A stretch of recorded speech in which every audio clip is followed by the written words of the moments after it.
กับบิวทดแทน2 คลิปนะเมื่อกี้ก็ลงไปคลิปหนึ่งนะวันนี้จะมารีวิวหมาน้อยของพี่นั่นเองมาดูเลยนะ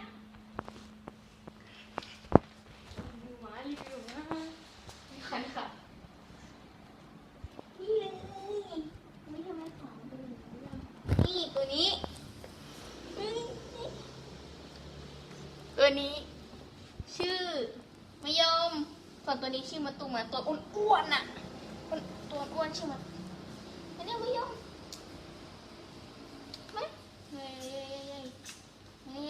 จะเลียใครลงมาก่อนคนนั้นได้จับนะ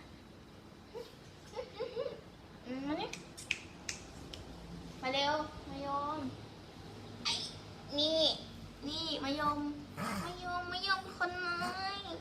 ตัวนี้น่ารักมากตัวละ20,000นี่ชิวาวานะแกชิวตัวนี้เป็นไรโอ้มันนี่ตัวนี้คือชิวาวาเหมือนกันนะคะก็แบบมันจะมีเขี้ยวด้วยเดี๋ยวพอจะจับตัวมะตูมนะก็แบบจะกัดดูมันไม่ให้จับขาเห็นไหมนี่เพศผู้นะตัวนี้เพศเมียตัวใหญ่มากตัวใหญ่เห็นไหมตัวใหญ่เหมือนคนนี้เฮ้ยมาเนี่ย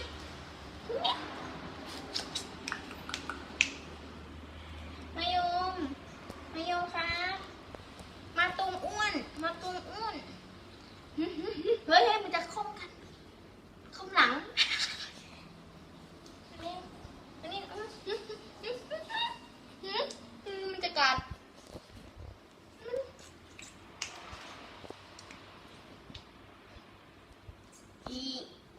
อุ้ยมันกัดทำไมโดนของไว้ได้ไหมดื้อมาก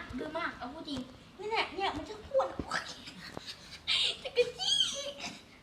เดี๋ยวเล่นอะไรกันเนี่ยดูเห็นไหมชอบจะกระจี้นะโอ๊ยเห็นไหมมันกัดไม่มีอะไรที่ดีเลยสำหรับช่วงนี้คือเปิดเทอมก็ไม่อยากเปิดเทอมเอาพูดจริงดู20,000ตัวนี้20,000ด้วยตัวนี้20,000จะเลี้ยงตัวนี้ตัวเล็ก20,000ตัวนี้20,000มัน40,000มา25,000ปะ25,000แล้วก็มีตัวนึงวันนี้มีตัวนึงก็ประมาณเท่าไหร่นะ20,000แล้วก็ตายแต่ตัวอีก2เป็นเท่าไหร่นะ60,000ไปมานี่เร็วมาดูม้ากัน